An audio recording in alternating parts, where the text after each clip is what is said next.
Hello and welcome.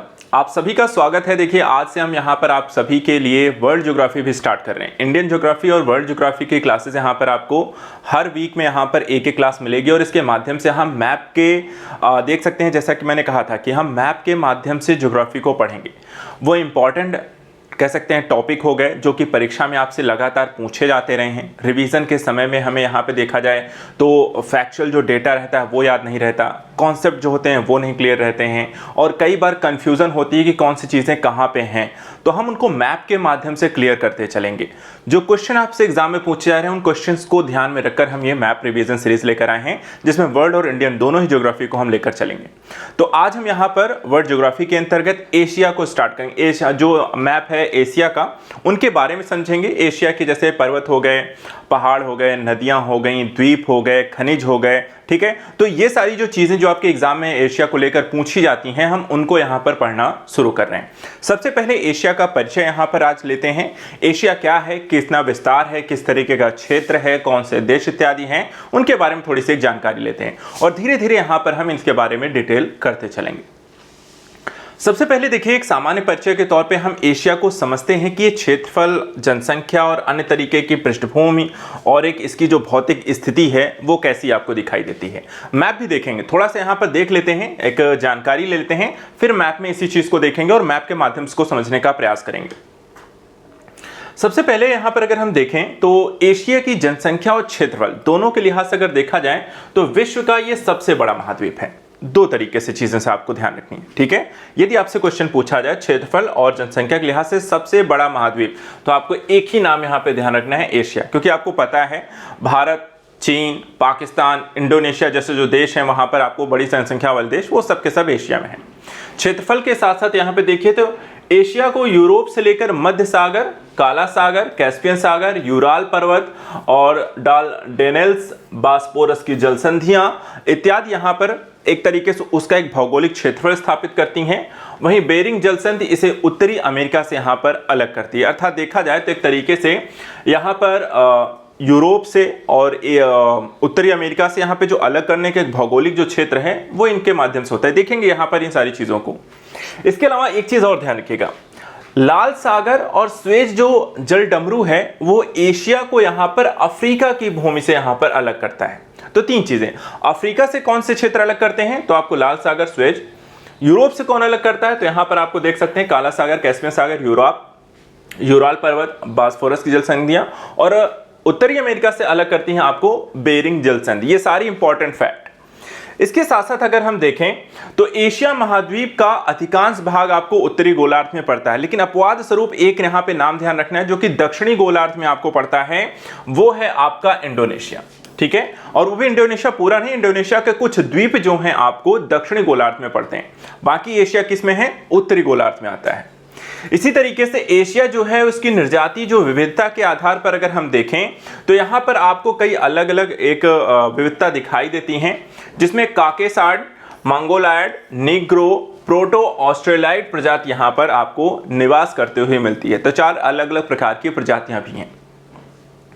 जनसंख्या के दृष्टि से देखा जाए तो विश्व के जो सबसे बड़े देश हैं चीन और भारत आपको स्थित हैं। और अगर हम भौगोलिक दृष्टिकोण से देखा जाए, एक फिजिकल जो मैप आप देखते हैं कि पठारी क्षेत्र है, मैदानी क्षेत्र है, महाद्वीपीय क्षेत्र है, अर्थात क्षेत्र कैसा है अगर भौगोल के दृष्टिकोण से देखें तो यहाँ पे चार तरीके की आपको विशेषताएं इसमें देखने को मिलती हैं। पूरा का पूरा जो यहाँ पर भूगोल हमें देखने को मिलता है, एक उत्तरी निम्न भूमि है, उसके बाद देखें तो मध्यवर्ती पर्वतीय प्रदेश हैं, उसके साथ साथ पठारी क्षेत्र हैं और साथ ही साथ देखा जाए उसमें द्वीपीय देश भी हैं। इनको मैप से थोड़ा समझते हैं। ये पूरा जो हमने जानकारी यहाँ पर ली है, क्यों ना अगर हम इसको मैप में यहाँ पर देखने का प्रयास करें तो ये ज्यादा बेहतर तरीके से समझ में आ जाएगा। देखा जाए तो कलर तरीके से यहाँ पे अलग कलर के रूप में यहाँ पर इसे हम डिवाइड करते हैं, पूरा एक डिफ्रेंशिएट यहाँ पर करते हैं एशिया को। अब यहाँ पे देखिए, जैसे हमने कहा था कि यूरोप से कैसे अलग होता है, तो यूरोप से अगर हम देखें तो ये देखिए, यहां से आप देखिए तो ये यूराल आपका माउंटेन्स है जो यहां तक आपको अलग करती हैं। उसके बाद फिर यहां पे देखिए आपका कैस्पियन सागर है जो कि यहां पर आपको अलग करती है। उसके बाद यहां पर आप देखेंगे ब्लैक सी आ जाता है जो आपको इससे अलग करता है। यहां पे आपको एल्बस की पहाड़ियां यहां पर हैं जो कि इसे अलग कर रही हैं। इसी तरीके से यहां पर आप देखिए तो इसे जो अफ्रीका से यहां पर आपको अलग करती है मेडिटेरियन सागर हो गया। इसी तरीके से रेड सी जो है वो यहां पर आपको अफ्रीका से अलग कर रही है एशिया को। तो ये माउंट यूराल का माउंटेन हो गया, कैस्पियन सागर, ब्लैक सी जो हो गए ये आपको यहां पर देख सकते हैं कि यूरोप से अलग कर रहा है। अफ्रीका से हमने देखा था वो मेडिटेरियन सी और रेड सी आपको अलग कर रहा है। और यहां पे आप देख सकते हैं इस साइड अगर आप नॉर्थ अमेरिका में आएंगे तो यहां पर साइड में देखिए ये है बेरिंग स्ट्रेट जो नॉर्थ अमेरिका को यहां पर आपको अलग करती है एशिया से। इस तरीके से ये पूरा यहां पर आपको एशिया का एक क्षेत्र है। इस एशिया के क्षेत्र के बारे में हमने जैसे कहा कि इसको 4 अलग अलग भागों में डिवाइड भी किया गया है। तो एक तो भौगोलिक विभाजन हमने यहां पर देख लिया। ये यहां पर देख सकते हैं इंडिया और चाइना जो 2 सबसे बड़े यहां पर जनसंख्या के लिहाज से आपको देश इसके अंतर्गत आते हैं। यहां पे बे ऑफ बंगाल है, अरेबियन सी है, इंडियन ओशियन इसी के अंतर्गत आपको आता है। यहाँ पे दक्षिण चीन सागर आपको आता है जिसको लेकर काफी सारा विवाद इसके अंतर्गत है। तो इन सारे क्षेत्रों को थोड़ा सा समझने का प्रयास करते हैं, थोड़ी और जानकारी लेते हैं और इस मैप को अलग अलग तरीके से पढ़ते हैं। जो भौगोलिक एक विभाजन है उसको देखते हैं। सबसे पहले हम उत्तरी निम्न भूमि को देखते हैं जो कि आपको मैप में हम यहाँ पर देख रहे हैं। देखिए उत्तरी निम्न भूमि एक मैदानी एक इलाके के तौर पे हम यहाँ पर देखते हैं और ये मोस्टली आपको देखा जाए तो ये रशिया जो है आपको उसमें दिखाई देगा। ये पूरा का पूरा एक साइबेरिया का जो प्रदेश है ये आप देख सकते हैं, इसे हम उत्तरी निम्न भूमि यहाँ पर आपको कहते हैं। अब इसमें देखा जाए उत्तरी जो निम्न भूमि है इसमें यूराल पर्वत और लीना नदी के मध्य उत्तरी निम्न भूमि का विस्तार है। ठीक है, तो यहां पर देख सकते हैं ये है यूराल माउंटेन। ठीक है, और यहां पर आप देख सकते हैं इस साइड आपको ये पूरा का पूरा एरिया जो है डेवलपमेंट है आपका साइबेरिया के प्रदेश का। इसमें ओब, येनेसी और लीना नदियों का यहां पे प्रवाह होता है। तो यहां पर आपको अलग अलग यहां पे नदियां हैं जो कि आपको दिखाई गई हैं, कुछ यहाँ पर आपको नहीं है उसको हम मैप पे यहाँ पर देखेंगे। तो ये आपको इस पूरे प्रदेश में अलग अलग यहाँ पे आपको नदियां हैं। यहाँ पे अमूर आपको बह रही है, यहाँ पे ओबे नदियां हैं, इसी में आपको लीना भी आती है, येनेसी भी आती हैं। इसी के तरीके से देखें तो ओब और येनेसी जो है आर्कटिक महासागर के कारा सागर में तथा लीना नदी जो है निकास आर्कटिक महासागर के लाप्टेव सागर में यहाँ पर होती हैं। तो ये जो एरिया है ये है आर्कटिक ओशियन और यहाँ पर जो है आपको छोटे छोटे यहाँ पे सागरों के एक पृष्ठभूमि अगर हम यहाँ पे कह लेते हैं तो यहाँ से जो नदियां निकलती हैं वो आपको इनमें प्रवाहित हो जाती हैं। इसी तरीके से विश्व की सबसे गहरी जो झील है बैकॉल, वो भी आपको देखा जाए तो मीठे पानी की झील ये यहाँ पे देख सकते हैं लेक बैकॉल, ये यहाँ पर है। ये भी आपको रशिया में स्थित है। ये भी आपको देखा जाए तो उत्तरी निम्न भूमि का ही यहाँ पर हिस्सा बताया जाता है। तो ये तो हो गया एशिया का उत्तरी निम्न भूमि। इसके साथ साथ देखें तो मध्यवर्तीय पर्वतीय प्रदेश आते हैं और मध्यवर्तीय पर्वतीय प्रदेश में यहां पर देखा जाए तो एशिया की कई सारी पर्वत श्रेणियां, इनके बारे में देखिए डिटेल से हम अलग अलग टॉपिक्स लेकर आएंगे, एक अलग ही लेकर आएंगे, चैप्टर भी लेकर आएंगे वीडियो में जिसमें हम इनके बारे में डिटेल से, इनके टॉपिक्स के बारे में डिटेल से, नदियों के बारे में डिटेल से पढ़ेंगे। यहां पर सिर्फ एक परिचय के तौर पर क्या क्या है वो एक जानकारी हम बस ले रहे हैं। पर मध्यवर्ती पर्वतीय प्रदेश में अगर हम देखें तो यहां पर आपको वल्लित पर्वत देखने को मिलते हैं और पठारी क्षेत्र आपको ज्यादातर देखने को मिलेंगे। अब इसमें पामीर का पठार भी आता है और पामीर के पठार को अगर हम देखें तो कहा जाता है कि पर्वतमालाओं का यहां पर केंद्र बिंदु है, जिससे कई सारी यहां पर पर्वतमालाएं यहां पर निकलती हैं और इसे पामीर यहां पर एक गांठ के स्वरूप के तौर पर भी इसे कहा जाता है, जिसे हम पामीर ग्रंथि कहते हैं। और यहां से पूर्व की ओर कुल्लुनशान, नानशान की यहां पर शाखा और पश्चिमी क्षेत्र में देखें तो हिंदुकुश, जाग्रोस, टॉरस पर्वत का यहां पर आपको विस्तार होता है। इसी तरीके से दक्षिण पूर्व की ओर हम देखें तो यहां पर हिमालय पर्वत है, साथ ही काराकोरम श्रेणी का यहां पर आपको विस्तार देखने को मिलता है और इनका भी आपको कई सारी अलग अलग छोटी छोटी श्रेणियों में फिर विभाजन हो जाता है। जिसे हिंदुकुश पर्वत का उत्तरी विस्तार जो है कैस्पियन सागर के दक्षिणी तट से होते हुए एल्बुर्ज पर्वत की ओर यहां पर बढ़ता है और दक्षिणी जो विस्तार है जाग्रोस पर्वत के रूप में अरब की खाड़ी में तक यहां पर आपको जाता है। वहीं माउंट अराराट तुर्की की ग्रंथि में एल्बुर्ज और जाग्रोस पर्वत आकर मिल जाते हैं। तुर्की में स्थित देखा जाए अनातोलिया के पठार में पोंटिक पर्वत और दक्षिण में देखा जाए तो टॉरस पर्वत आपको स्थित है।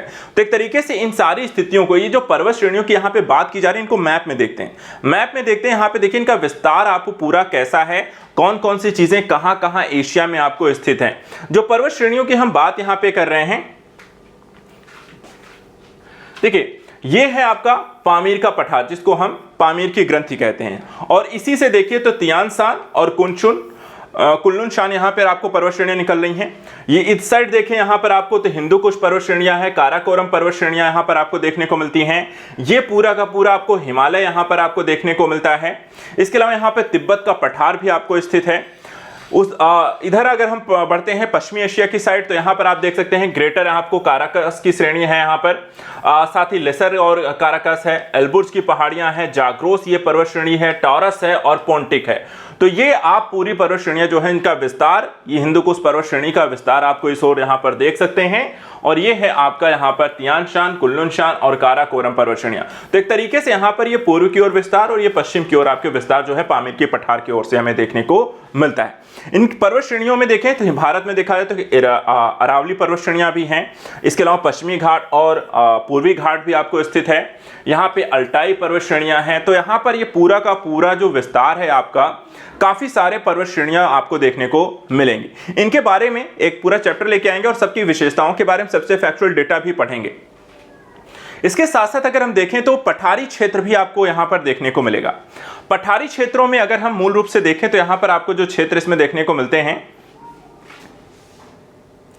पठारी क्षेत्रों के साथ साथ इन एरिया में देखें तो आपको कई सारे यहाँ पर आपको मरुस्थल भी देखने को मिलते हैं। जैसे पर्वत श्रेणियों में अगर हम देखें तो यहाँ पर आपको बेसिन मरुस्थल हैं। चीन का तारिम बेसिन है, दक्षिण में कुल्लुन शान है, उत्तर में तियान शान है, गोबी का मरुस्थल है जिसे हम ठंडा मरुस्थल कहते हैं, जुगारिया बेसिन है, सिचुआन बेसिन है, लोयस पठार इत्यादि आपको स्थिर है। तुर्की में देखें तो अनातोलिया का पठार है, भारत में देखें तो दक्कन का पठार है, साइबेरिया में देखें तो याकूत का पठार है और तिब्बत के पठार को विश्व का सबसे ऊंचा पठार की श्रेणियां यहां पर आपको मानी जाती हैं। इन पठारों की यहां पर जो श्रेणियां हमने बात की हैं वो यहां पर आप देख सकते हैं। ये मैप में हम उन पठारों की भी स्थिति आपको मैं दिखा देता हूं। देखिए एक चीज आप यहां पर जरूर कर सकते हैं, मैप जब पढ़ रहे हैं तो मैपिंग भी साथ साथ मेरे कर सकते हैं। इन सारी चीजों का आप एक वर्ल्ड मैप लेकर इन्हें बना भी सकते हैं। खासकर तब हम यहाँ पे जरूर आप इसे लेकर चलिएगा जैसे हम अलग अलग चैप्टर लेकर आएंगे, जैसे एशिया के पठार, एशिया के पर्वत श्रेणियां, एशिया की नदियां, तो वहां पर मैप लेकर बैठिएगा और मेरे साथ साथ उसका रिवीजन करने के लिए मैपिंग भी करते चलिएगा। चलिए यहाँ पे देखिए तो ये देखिए, ये वेस्टर्न साइबेरिया का प्लेन है, ठीक है, मैदानी एरिया है। यहां पर देखिए पहला एक ईरान प्लेटू है, ठीक है, पठार है। ये है तिब्बत का पठार जो विश्व का सबसे ऊंचा पठार है। यहां पे देखिए सेंट्रल साइबेरिया का यहां पे पठार आपको देखने को मिलता है। ये आपका पूरा का पूरा हिमालय यहां पे देखने को मिलता है।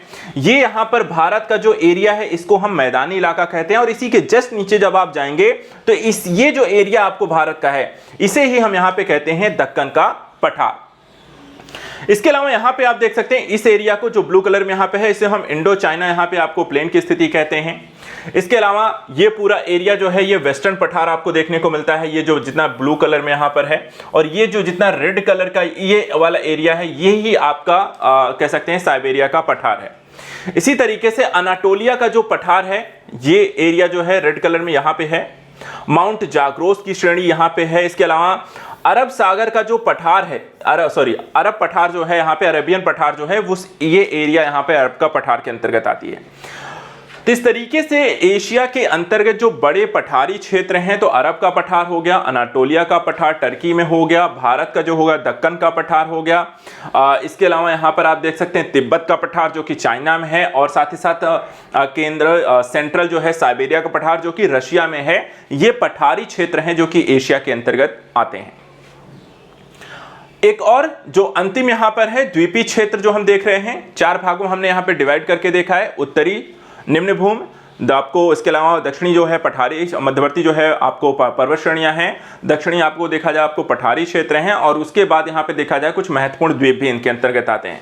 द्वीपों की स्थिति की अगर हम बात करते हैं तो एशिया के काफी सारे जो देश हैं द्वीपीय देशों के अंतर्गत आते हैं। जैसे इसमें कुछ इंपॉर्टेंट अगर हम देखें, दक्षिण से पूर्व की दिशा में जब आप पढ़ते हैं या बढ़ेंगे तो यहां पर जापान आता है। जापान को अगर हम देखें तो इसके जो द्वीपीय समूह, इसको लेकर क्वेश्चन भी आपके एग्जाम में पूछा गया है, जो कि होकाइडो, होन्शु, शिकोकू और क्यूशु द्वीप समूह यहां पर आपको क्रमबद्ध तरीके से आते हैं। अन्य महत्वपूर्ण द्वीपों को देखें तो एक सेवर्नाया का यहाँ पे द्वीप है जो कि रशिया में आता है। क्यूराइल जो द्वीप है वो रूस का है। सकोत्रा द्वीप जो कि यमन में है। जावा और सुमात्रा का द्वीप जो कि इंडोनेशिया के हैं। बोर्नियो द्वीप जो कि ब्रुनेई, मलेशिया और इंडोनेशिया यहाँ पर तीनों का सम्मिलित है, जिनमें तीनों की क्षेत्र आते हैं। इसके अलावा दक्षिण चीन सागर में कई सारे द्वीप हैं, जैसे कि स्पार्टली द्वीप हो गया, जो खनिज तेल भंडार के उपलब्धता कारण विवादास्पद है, और चीन, Vietnam, Malaysia, Taiwan, Philippines, Brunei अनेक यहाँ पर इस पर दावा भी करते हैं। तो ये सारे यहाँ पे महत्वपूर्ण द्वीपीय क्षेत्र हैं जो कि आपको एशिया में देखने को मिलते हैं। यहाँ पे आप देख सकते हैं जिन द्वीपों की हम बात यहाँ पे कर रहे हैं, जैसे कि यहाँ पे हमने कहा कि एक जापान है, और जापान में ये आप देख सकते हैं एरिया, ठीक है। यहाँ पे आप देख सकते हैं ये क्यूशु है, फिर शिकोयू है, होन्शु है, होकाकू है, ठीक है। इसके अलावा यहाँ पे आप ये देख सकते हैं ब्रुनेई को है, जहाँ पे आपको एक द्वीप समूह है। ये स्प्राटली यहाँ पर आपको द्वीप समूह जो आपको देखने को मिलता है, जो कि एक विवादित यहाँ पर आपको एक हिस्सा यहाँ पे बनाया जा रहा है। श्रीलंका को इसमें यहाँ पर आप देख सकते हैं, यमन को यहाँ पर आप देख सकते हैं, ठीक है। तो ओवरऑल जो पर्सपेक्टिव है यहाँ पर छोटे छोटे ज़्यादातर अगर द्वीपीय देशों की हम बात करें तो ये जो एरिया है यहाँ पे काफ़ी सारे आपको द्वीपीय देश देखने को मिलते हैं एशिया के अंतर्गत। तो ये है हमारा एशिया के महाद्वीप के बारे में एक परिचय। नेक्स्ट वीडियो में हम यहाँ पर, वीडियो कैसा लगा जरूर बताइएगा, पढ़ने में अच्छा लगे, आपका सपोर्ट यहाँ पे होना बहुत जरूरी है, और रिवीजन हो कैसा आपको चल रहा है। और देखिए नेक्स्ट वीडियो में हम यहाँ पे एशिया के टॉपिक वाइज स्टडी करेंगे, लाइक एशिया की नदियाँ, एशिया के पठार, एशिया के क्षेत्र, इनके बारे में डिटेल से थोड़ा सा पढ़ेंगे, जो कि एग्जाम में क्वेश्चन के रूप में पूछा जाता है। ये परिचय के रूप में एक पूरा एशिया के बारे में एक संक्षिप्त जानकारी हमने यहाँ पे ले ली। डिटेलिंग जो होगी हम नेक्स्ट वीडियो से करेंगे। तो कंटिन्यू यहाँ पे रहना है, रिविजन करके चलना है मेरे साथ साथ। यहाँ पर अगर आप लेकर चलेंगे तो आपकी ज्योग्राफी जो होती है उसका रिवीजन बहुत अच्छा हो जाएगा, और मैप से पढ़ने का तरीका आपको यहाँ पर आने लगेगा, और ये चीज बहुत फायदेमंद आपको एग्जाम के लिए करेगी। तो आज के लिए इतना ही, मिलते हैं नेक्स्ट वीडियो में कुछ और टॉपिक्स को लेकर के। Thank you so much and good luck.